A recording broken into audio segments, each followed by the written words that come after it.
Gillespie. Even just saying the name, a wave of power overcame me. And that's because a powerful woman holds that name. Latasha Gillespie is the executive head of global diversity, equity, inclusion, and accessibility for Amazon Studios, Prime Video, and IMDb. In her role, Latasha is responsible for the development and management of all content-related and customer-facing DEIA work for the organization. But even beyond her title, Latasha is the people's champion, and I'm saying that as someone who has truly been blessed by her existence. She's the people's people, someone who has been able to use her voice when others feel like they can't. Someone who has created opportunities and found ways to help open doors for people who never thought they could even walk through those doors. A celebrated speaker who has been in great conversation with the names including Simone Biles, Megan Good, Barry Jenkins, Jamil Hill, Common, and has moderated panels and spoken at places such as Sundance, New York Ad Week, IMDb, Stanford University, the Recording Academy, so many places. So for those on the other side of the screen, it's time. Get them pens and get them notepads and get ready because Miss Latasha Gillespie is here to give us a word. So everyone, please welcome Miss Latasha Gillespie. How are you today, Miss Latasha? Listen, how can you not be amazing after an intro like that? Let me just tell you something. Regardless of what is on my resume, the things you said have meant the most to me. So thank you for that. Thank you for seeing me, because that's the work I take pride in doing, which is helping amazing, talented people like you. And also thank you for having me on. You know, I think you're a boss, so I feel really proud to be sitting here today talking to you. Well, it is truly an honor having you on this show because you are truly, again, the people's champion. And I feel like even with the title that you hold, head of DEI at Amazon Studios, and might I also add, in that acronym of DEI, we don't typically hear the word accessibility added into that. So that's a huge responsibility and a huge honor that you are even able to include that in that acronym. So when you were given this title, can you recall the first thing that came to your mind? You're sitting at your desk and you're like, wow, I'm the head of DEIA at Amazon Studios. What did you envision for yourself? What was the goal and the vision you had that you wanted to bring on to the company? You know, it was so interesting because I was working at Amazon corporate when Amazon Studios first started talking to me about a possibility to join. And actually a couple months went by before anything actually happened. And it was so funny because it went from being one of those things I didn't know I wanted to one of those things I really, really wanted. As I learned more about the organization, learned more about the leadership, and learned more about the opportunities we could have in changing the narrative through content and changing how we see ourselves and see others through content. It became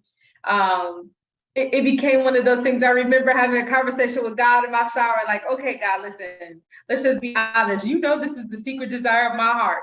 You said you'll give me the secret desires of my heart. I want to do this. I want to be a part of this. I want to see change happen in broader society. And I know this is a fast track vehicle to do that. So that's what I was really thinking about, the amount of impact we could have on the world just through the stories we tell. You see, you talk about the change that you wanted to be able to inflict and the stories that you wanted to be able to tell. And when I think about DEI, that is truly a special world where you're able to make sure those experiences are told, those stories are told, and people are represented. And I feel like, you know, in 2020, we saw an uproar of companies claiming that they had diversity and inclusion, and companies saying they were wanting to represent people who were not represented in the media or represent people who they didn't feel like had that representation when they, turn on the TV screen. So when it comes to you, how do you make sure that your work is authentic and genuine? When people see it, they say, oh, this woman is really about change. She really wants to be here for us, and she's not just doing this as another initiative for a company. Yeah, thanks for the question. I think the way in which you do that is through mechanisms. We all have good intentions. No one sets out to make harmful content, typically, right? No one's desire is to offend people with their content, but I think it's not being thoughtful enough about how do you do that intentionally. And so that's the work that my team is doing, is looking at systems, structures, and policies. Everything else is a good intention. It's a program, it's an act, it's performative. Unless you're changing power systems, structures, and policies, it's hard to see real change last over time. And so that's what we went after. We're trying to root out lazy writing that causes harmful stereotypes and tropes to be put out into the world. And so how do we do that in a way that's built into the process? I think it's really important also for people doing this work to understand that anytime you ask people to go outside of the normal process to do something, you have a high failure rate.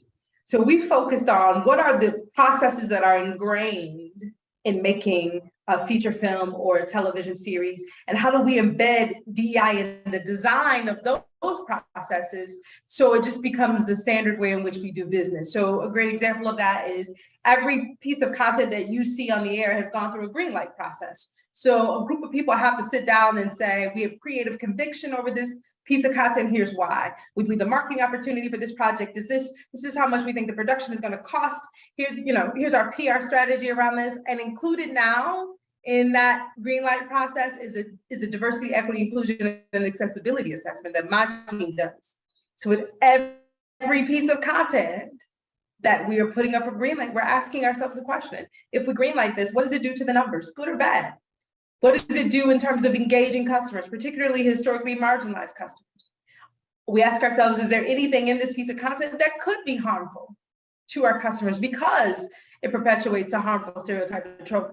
And if so, how do we mitigate that and fix it before it goes out to the world? So I think it's about making those intentional, conscious decisions, having those conversations up front, but building them into mechanisms, policies, systems, processes that are part of the way you normally do business.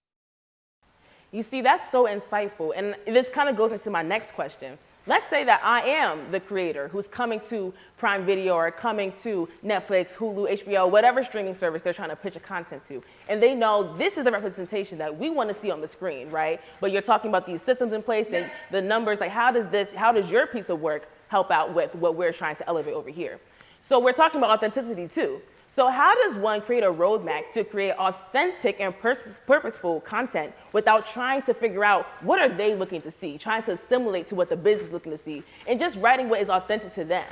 Listen, I absolutely think creators should not try to create content that they think a streamer or a studio wants to see, because it's not going to be the thing that you love. We want you to create and write the thing that you want to see, the thing that you believe in. That's what's going to make it really rich and good. So I think creators, now listen, there's nothing wrong with taking notes. You should take notes from everybody.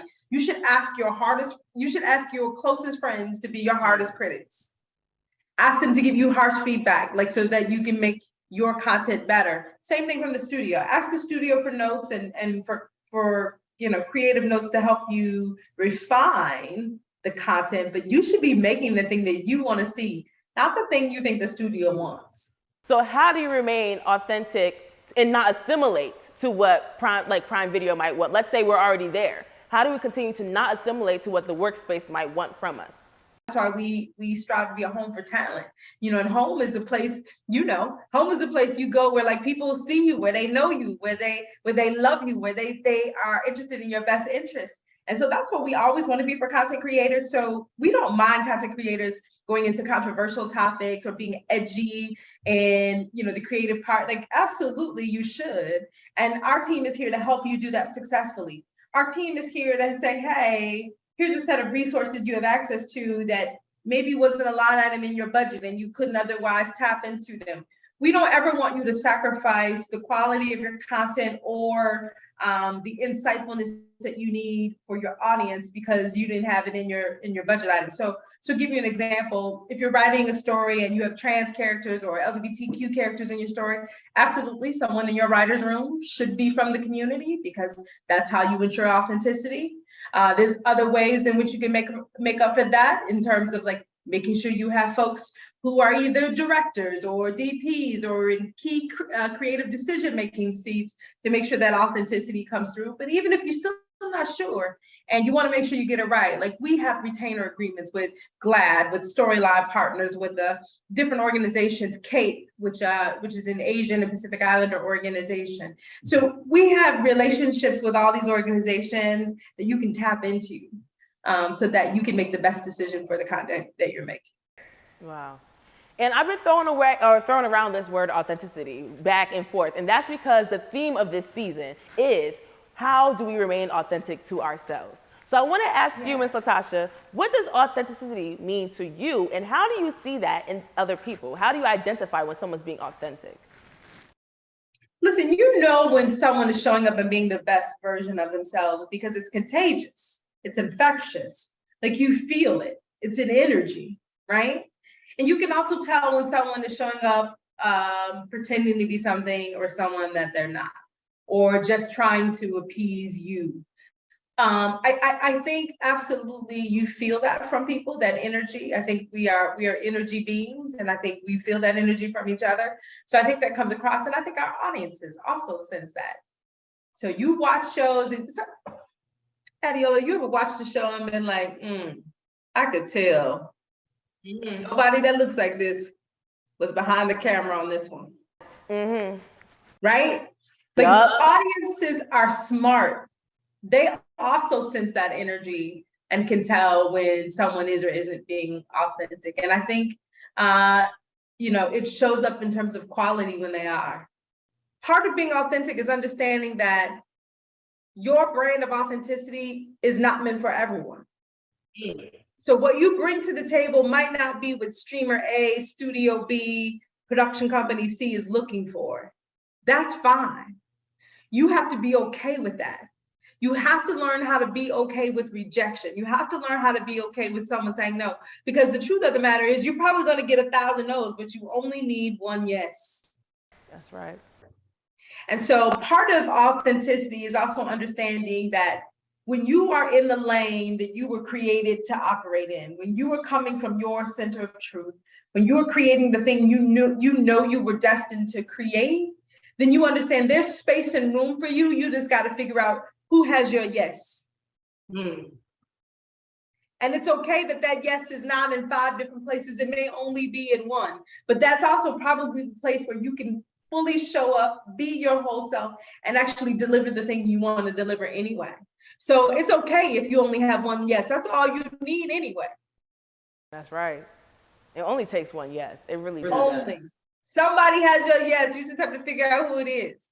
Listen, I drive my team crazy with that. When they come back and say, such and such said no, I said, okay, that's fine. But somebody has our yes. Let's figure out who it is. That's powerful. Because there are some people who are listening who are at this point right now where all they've gotten are no's, And I feel like this is a constant reminder that when one yes opens the door for you, nothing is impossible. Nothing is impossible. And the no's are valuable. If you allow them to, the no's will build you. The no's will refine you. The no's will recalibrate you. But the no's won't kill you. The no's won't kill you. Use the no's to your advantage to figure out, listen, because all feedback is a gift. Some of it may not be relevant. I mean, you've gotten gifts you've taken back before. But use feedback as a gift. If there's something that resonates with you with that feedback that you think you can apply to the thing you're working on, take it and use it, right? But keep down the mission, keep going, keep moving forward. Somebody has your yes. Be relentless in finding it. Somebody has your yes. And I hope people listening knows that, because there are some times when the no's really do. Let me tell you, before I even got here, I was scared that no's were just going to be what I kept hearing over and over again. I honestly started saying, okay, no, that's just how we're going to go. But you had my yes. You had my yes. A lot of people, I think, weren't able to see something in me. And I feel like a lot of people listening right now might not feel like people are able to see something in them. But it really is that one yes that will help you really unlock something within that makes you feel like I can keep going. I can keep on going. So that's right. And sometimes you're gonna learn you got your own yes. Now listen, when you step into that and realize, oh, I'm the yes I've been waiting on. Wow. Wait, can we expand on that? So what does your own yes look like? It can look like a number of different things. Sometimes it's you letting go of fear and jumping out on a limb and doing the thing that scares you the most. all of us have a sense of, well, not all of us, some people are just born fearless. I'm not one of those people. I think, people have heard me say this time and time again. I think that for people of color and for women, so women of color acutely, I think we tend to be more risk averse. And I think part of that is because we understand the sacrifices the generations before us have made in order for us to sit in these seats, in order for you to sit there and host your own show, Audio, in order for me to sit in the seat at Amazon and do the work that I do. We know a lot of people sacrificed. Some gave their lives for a day like today where this can happen. And then for people like me and Adeyole, I know you, so I know how you roll too. For people like us who also understand that we're still trying to hold the door open for the next Adeolas to come through, right? We also sometimes don't want to rock the boat because we want to leave that door open so that all these younger women can come behind us. Again, sometimes we play it safe. But listen, we have never won by playing it safe. We only win when we play like we have nothing to lose. Right? Right. And so sometimes having your own yes means getting out of your own head, out of your own way, out of your own sense of fear, and like being truly vulnerable. And when I say vulnerable, that means being okay with somebody rejecting it, being okay with feeling or looking, stupid, right? Because you have this wild idea that other people don't think makes sense. It's allowing yourself to do the thing deep down in your heart you're called to do in that moment.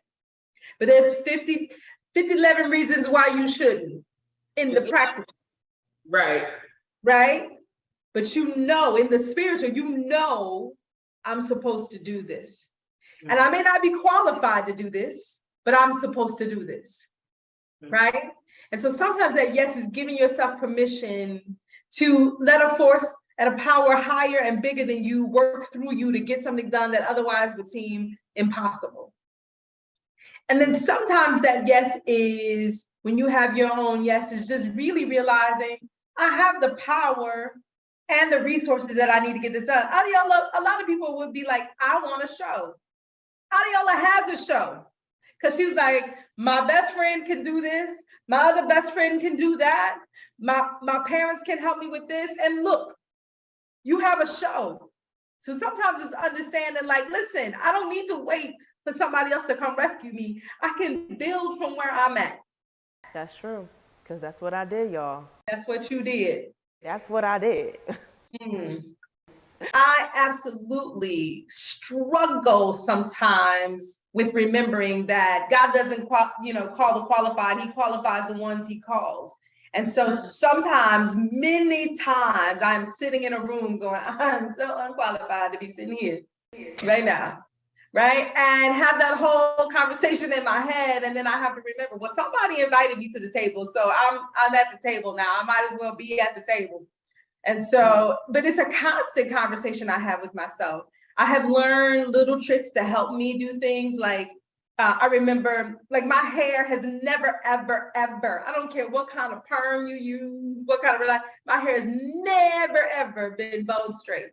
And when I started leaning into my natural hair, probably 20 years ago, and deciding to embrace it, it freed me. Wow. It absolutely freed me because I'm like, wow, all these years I've been trying to force my hair to do something it was never intended to do. And always feeling like an imposter, never quite feeling like I had it together. And when I started leaning into the way God created the hair that grows on my head, it freed me to be more of me. When I stopped wondering or trying to appease or pacify people who I was trying to bring along on the DEI journey, trying to make them advocates and allies and, being a safe space for them. I always want to be a safe space for people. But I've stopped coddling people, right? I've stopped coddling people in ways that made me uncomfortable. Like now I'm fully comfortable having hard conversations with people about, yep, you're right, you stepped in it. That was not good. But here's how we come out of it, right? And like, it's not a fatal flaw. And guess what? I step in it too. I step in it every day, right? But like, Here's how I have to get back up. It's also like releasing shame, because we all falter, we all fail, we all make mistakes. And sometimes shame can be a powerful thing where, it causes us to either double down on stupid or turn into a recluse. And so it's like owning the fact that we make mistakes, but we're not the sum of our mistakes. Right. Right? And every day I have a choice to get back up and get in the game. Get back up and get in the game. I'm gonna think about that the next time when you like go to the movie theaters and they like enjoy the movie and you say you too. That's me all the time. So next time I'm not gonna be like, oh my gosh, why'd you do that? I'm just gonna be like, you know what? Get back up and get in the game. It's all right. It's all right. I might, cringe a little bit at myself, but it's all right. I'm back in the game. I had to, Adiel, I kid you not. I was on a couple weeks ago. I was in New York. You were talking about Ad Week in New York. I'm on this massive stage with this room with like 20,000 plus people, like huge production, all this. And I'm going to be on the stage for a while because I have like 3 different things to do. I have to do a keynote, then I'm doing a fireside chat, and then a panel. Like I'm on the stage for a good amount of time. And in the first 2 minutes, I flubbed a line. And I have a tendency to be a bit of a perfectionist, and like I will go deep into thought, like I can't believe I flubbed that line. Like I started having a mental meltdown on stage, and I'm still going, but my brain is like, I can't believe you just screwed that up. I can't believe we talked about that line. We rehearsed that line. We even put it in there phonetically so you wouldn't mess it up. Like all of this negative talk is happening in my head while I'm still in mid keynote to the audience. But because I was having that internal conversation, I could feel my confidence and my energy change. And in that moment, when that negative talk was trying to take over, I said no. I was like, God, thank you for your anointing. Let's get back at this. Let's give the people what they need. We have moved past that. I had to give myself a pep talk in the middle of my keynote, child, without missing a beat. So sometimes you have to quiet your own mind, your own brain, and tell yourself to shut up. Because the thing that we get wrapped up on is, did I do it perfectly? Did I do it without a flaw? Was everything executed to perfection? If we're really a vessel of service, the question is not, were we perfect? The question is, was the deposit made? Whew, take me back. Hold on.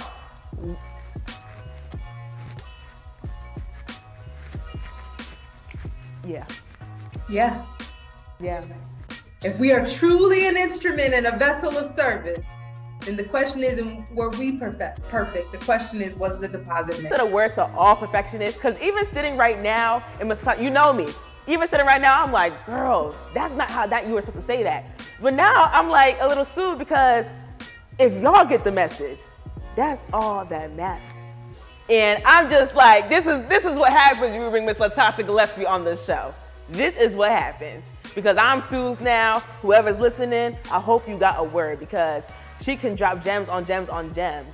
And I hope y'all go ahead and research this woman, because she will teach you so many things, so many valuable lessons that you didn't even know you needed to hear. So look up the name Miss Latasha Gillespie and get ready for your anointing. Get ready. Miss Latasha, this was such a fulfilling episode, and I'm so thankful that you were able to come here today and drop these gems. And I'm thankful. So thank you. Listen, you already know how I feel about you. I'm so proud of you. I'm your biggest fan. I'm so inspired by you. So the fact that you even asked me to be on the show, like I'm honored. So thank you. Well, y'all, this is It's Just Adiola, and I will see y'all in the next episode. Bye.